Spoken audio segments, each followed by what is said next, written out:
I was born on September the 29th, 1925, southwest of Fort Worth, on my dad's farm.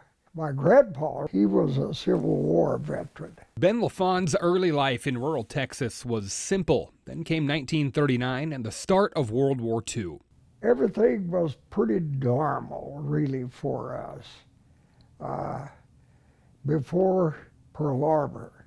But when Pearl Harbor occurred, that was a different story. December 7th, 1941, the Japanese bombed Pearl Harbor. LaFawn, just 16, too young to enlist, but old enough to understand how much life was about to change. And of course, Roosevelt made a real speech that day and declared war. A date which will live in infamy. In 1944, April 17th, I went into service. I had a hatred toward the Germans because they had killed friends of mine. A friend of mine that was J.W. Morrow, he was a pursuit pilot. Weeks after entering basic training, Allied forces stormed the beaches of Normandy. So many veterans went in on D-Day. It was terrible, really, in many ways.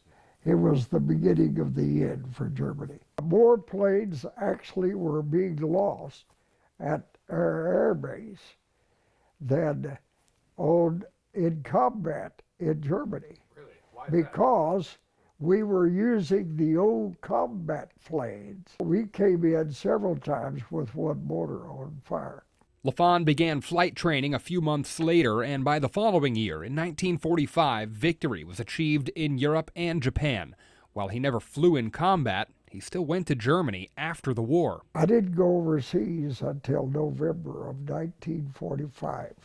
Right out of Munich, the southern part of Germany, when I went overseas to Germany, we were doing inspection work on trains that came in with airplane parts and all kinds of things. It was so destroyed.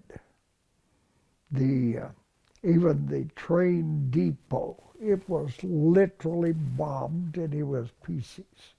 How were you treated by Germans when you... Actually, very well as a whole. We had a German PW working for us. He taught us chess, to play chess. I played chess yet a whole lot. LaFawn shipped home in the summer of 1946 and remembers that return voyage like it was yesterday. It was June of 1946 that we shipped out.